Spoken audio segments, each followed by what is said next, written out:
বিস্তীর্ণ দুপারের অসংখ্য মানুষের হাহাকার শুনেও নিঃশব্দে নীরবে ও গঙ্গা তুমি গঙ্গা বইছো কেন? Welcome my friends to Star Darbar, and as we promised that we will be back with Tej Hazarika next week, we are right here, right in front of you, and tonight we are going to talk about, yes of course, Dr. Bhupen Hazarika as well, but this topic a little different because who knows his songs? You will know, or I don't have to tell you anymore, that his songs are a lot of connected towards the society, towards the politics. So what was his vision, Tej? My dad's vision? Yes. I did have a vision. And I've been understanding it more and more every day. And what I'm discovering, my sources are the way Indian people in Assam in the northeast, the respect and love they had for him is one. And then I myself have been delving into his songs, which was his primary writing sort of medium for his ideas. And so I being an independent publisher, I was lucky enough to get somebody to translate 76 songs in great detail, in very nicely actually. And it's got some also linguistic bridges. Okay, yes. In terms of, like The literature. Assamese, and aside from the poetry and the prose, I'm talking about as a tool to learn Assamese, Yeah. or to learn. But basically, the 76 songs is a broad spectrum of many different topics that my father was very interested. He was a very curious guy. Okay, he Yeah. wanted to know everything. Every time I saw him, it's like, what's going on here? What's happening in New York? Who's doing what? He's always a curious. And I just remember him. He would be up very early in the morning, in his bed on the ground, having read all the papers and watching the news. And What is going on? Yeah, he had to be really on top of everything else. And then after that, the day would begin. The people everywhere would be coming in to visit him, to consult him, to bring their questions, things. So from morning to evening to lunchtime, and then again. So it was like Darbar, it was like people in and out of that, Tollygunge apartment. Yes. 33B Golf Club Road or whatever. He was very aware of, very conscious of first of all, he was very proud of his mother tongue, Assamese, and he had been exposed to other languages of India, including Bengali and Hindi and Urdu and English and what have you. And he was very, he read in all these languages as well, but he chose to write in Assamese. So he identified deeply with Assamese culture in that respect.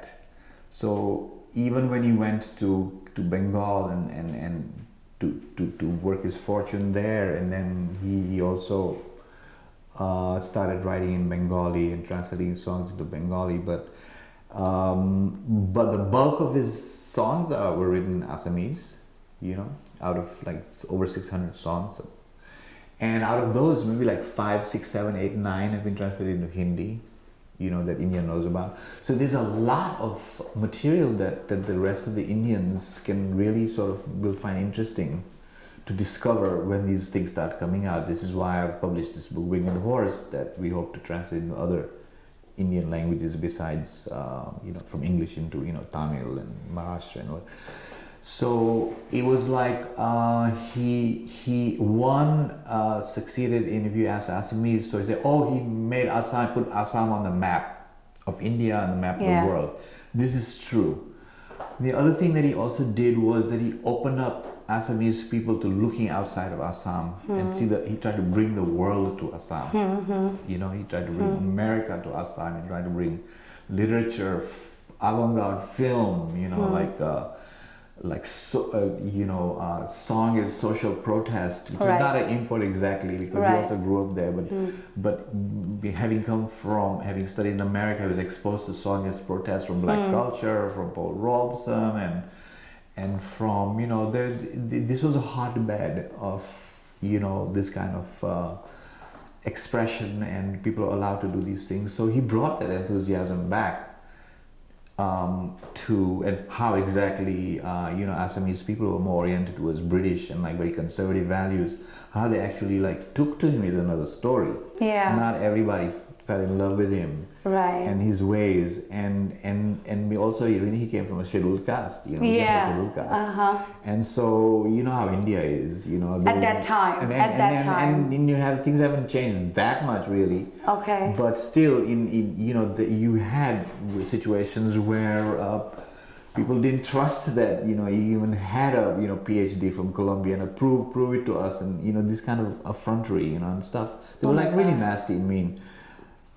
This is all they know how to be. That's the culture, this certain segments of Indian society somehow feel it's okay to be mean, and maybe nasty.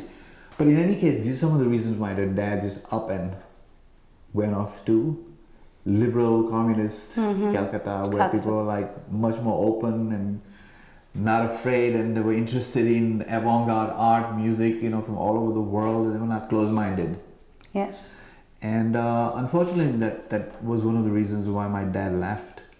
But he always kept going back. And this is, I don't know if I'm answering your question, but he took that to an all India level. Of course. So he realized, because he came from the Northeast, and he realized the differences, that he came from very complex minorities and indigenous cultures in them. So you see that India is not a monogamous monoculture. There's so many varieties, but particularly in the Northeast, and he grew up in this culture. So the Assamese culture, is not Bengali culture. No. As much as Bengali, there's a misunderstanding. It's not a misunderstanding. It's got misconception.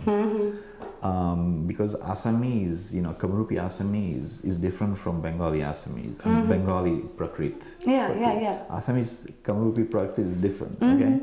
And while the script maybe, even Tibetan script came from Bengal, but linguistically they're different. But forget about the Assamese. There are all these other Apatanis and the Nagas and the like Missings and all these other Tibeto-Burman, Mongolian groups that have lived there, and they've coexisted with each other. Yeah. So a lot of the dance in Bihu, even Shankardev, he learned some of these dances from the tribal people. Tribal, yes. And adopted into, there's, how missionaries are, they use the local language and just the way the Christians did, they learned Assamese. The Baptists came very early, they translated the Bible, but they gave a big, they started the schools that became the modern schools of modern Bengal, and Assam were created by actually America. So he was very aware of all of this historical stuff, and the fact that the Assamese culture and people it's a syncretic culture. So, and he wanted the world to know that that to not give equal importance to the most smallest indigenous group is bad for India. That it messes with the DNA that makes India unique in the world. And that the diversity and the variety is in fact its strength, not its downfall. And his whole idea of Manu or Babe was like about unity of humanity. Yes. That, and respect for each other. Yes. And to his dying day, he believed in that. And everything I did, no matter what he did, whatever compromises he might have made, creatively in his life, were in order to promote that idea. So in that respect, he was a genuine article. He deep down in his heart, he devoted his life to bringing that narrative out to Indians.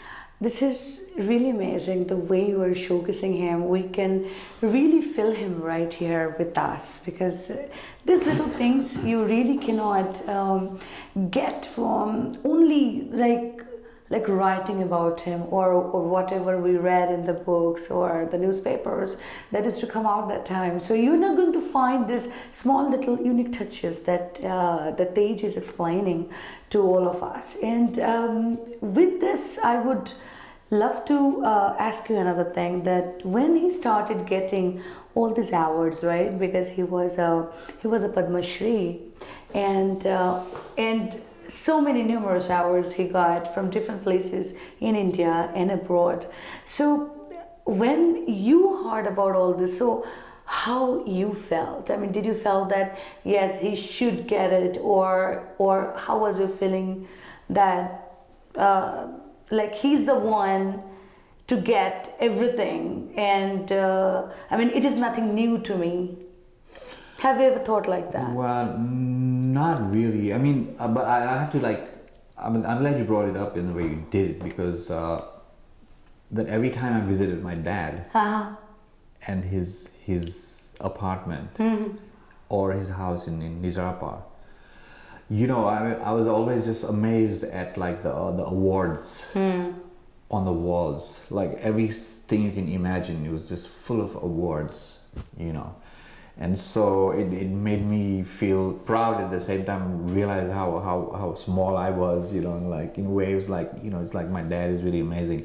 So he had all these, plus there are so many. I mean, this list is vast, even in film, you know, Dada Phalke he got, and in Assam, people are like, oh, Bhupenda should get the highest award, and they're like very passionate about my dad. And so when he got the Padma Vibhushan, which is not the highest award, and it was posthumously, why didn't he get it before he died, and why later on? And then again, you know, Bharat Ratna comes, and so, oh, but it's, you know, although it's not the first, you know, there's one or two other people who got it posthumously. So for me, you know, it's the Indian, I'm not giving the Indian people and the Indian government are giving him this honor and recognition. And when I saw how 3 states in India closed down on his funeral day, officially, and to cremate him there and to see all these thousands of people all around him and see their faces and the emotions that he had churned in them, and I said, then it's not strange for me to think that he would get the, you know, the highest, you know, civilian awards in India, because that is unusual. You know, we not many people can remember, you know, when people had that kind of outpouring, you know, reasons you know, people can wonder, you know, for the rest of history, you know, the future, you know, why. It's something, but it was something unusual. And somehow they decided to give him this, you know, highest award.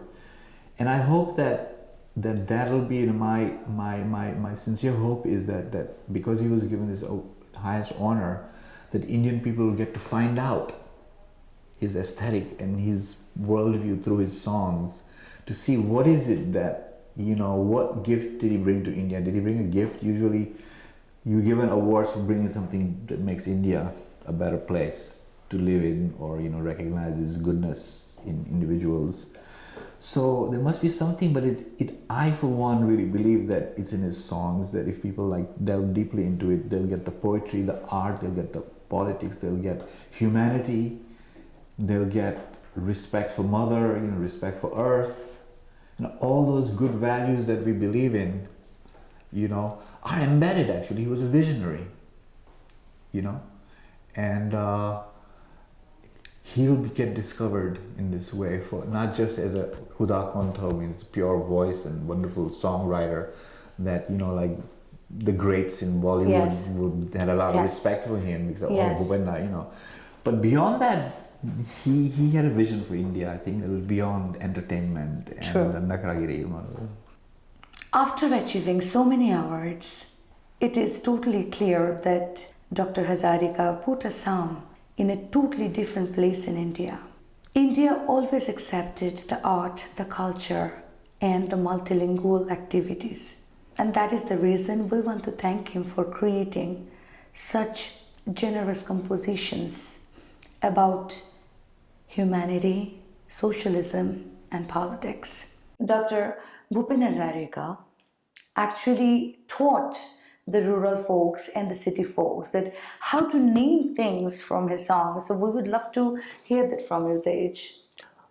Yeah, that's a really good one, which was always really fascinating for me when I started traveling, Yeah. rural Assam, and even with him, I traveled on his tours and things, in Upper Assam and what have you, and I got to see how he affected, people in the farms, in the villages.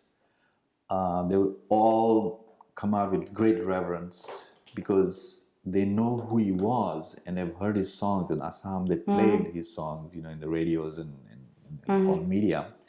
Same thing in Calcutta when I went to visit him. So all classes of people had a great respect for him, like physicists with PhDs and business tycoons who made ball bearings. They all came to pay respect to him because they all, and then in the villages too, men, women, children, they all would, like, you can see in the faces they had a lot of awe. But the thing about him was that he was a communicator. Right. He studied mass communication, and he had gift of language and a beautiful voice to back it up, and his aesthetic to put words together in ways that came out poetically. Okay, and the fact that his popular songs in Assam and Assamese were popular with peasants as well as intellectuals as well as politicians, they were all affected by his songs. But not only that, so he articulated reality for them. Right. In philosophy, it's Nam and Roop. There's Nam and there's Roop. Form and then there's name. So he was such a linguist, as it turns out, that he would describe environmental issues, subtleties that are right below everybody's eyes, but nobody thinks about them. Yeah. He would describe them in a way so that people knew how to call a thing what it was, after they heard him sing about it. And that went for all different classes and backgrounds of exposure and education. So that's another reason why, people from all classes and walks of life felt emotion when he was cremated. Do you remember any other hobbies your dad has before? Like Hobbies? Yeah. He loved cooking. He loved cooking. Oh, yeah, What was yeah. his favorite dish? Well, he would just cook up. He loved to make shrimp. He loved Okay. shrimp, fish, and things like that. But he did everything himself. He'd cut everything himself and for Really? everybody. Oh yeah, Okay. yeah. Wow, that is a great thing to know. And so what was your favorite food from him? Have you ever tested? Yeah, I loved his shrimp. His Okay. shrimp curry with mustard oil and yeah, he was a great chatter, and then food was important, like breakfast is important time, we sit around, Yeah. properly doing it, and for lunch and then dinner, and there'd be conversations would happen, during and after, in between. Yeah, he loved. He was very clever. I mean, clever is wrong. He was very savvy about food and diet. And Assamese people eat well. Just lush. We love and food. We love to everything, eat. And Yes. people eat balanced food. And Yeah. but always, my dad. One of the things about which I loved about my dad was that after every dinner he'd have one pear, and he would peel the pear with a knife, completely, and he would eat it. And so that's how I learned that it's good to eat a pear Okay. after a Alright. heavy meal. Your favorite moment with your dad? My favorite moment? Yes. Oh my God. My favorite. That's a tough question. What's my favorite moment? He was tough. I mean, he was. He didn't. It's like they say. He didn't. Put up with foolish things. If you say something dumb, he wouldn't like indulge you. He'd let you. What are you saying? What are you. What are you talking about? So there was. I learned respect about talking and with him, through him. But I just loved his curiosity. Just sitting around watching TV and making comments about what we're seeing and being totally engaged in all of us. Doesn't matter what age, he engaged everybody. So if there's a family gathering, he'd be there and he'd be talking to everybody. He'd always ask questions. So, plus he'd remember, he said, how is so and so mommy, and how's your, auntie, and how are their kids? And he was always, amazingly, he had a lot of empathy and feeling for Everybody. yeah. Yeah. While we're talking about it, we're really getting emotional and we're really getting so close to his soul, and such a legend like this, you cannot really miss him too much, because they are always with us with their creativity, with the creativity, with the knowledge and their creation. And I know that you want to hear more. I know that you want to let Tej talk about more. But you know what? We have to go, and we have to get back for another new episode of Star Darbar. And Tej, it was lovely talking to you, and we learned a lot about Dr. Hazarika that was not always there. And I hope that my viewers got a little glimpse of like the different shades of his character and the vision as well. So thank you so much for being here with us.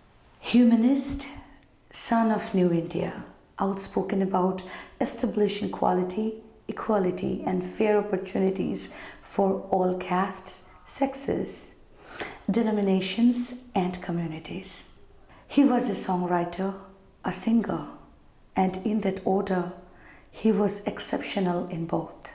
He may have wanted to be a filmmaker and made some great award-winning films, but he will be always in our heart as Bharat Ratna, Dr. Bhupen Hazarika.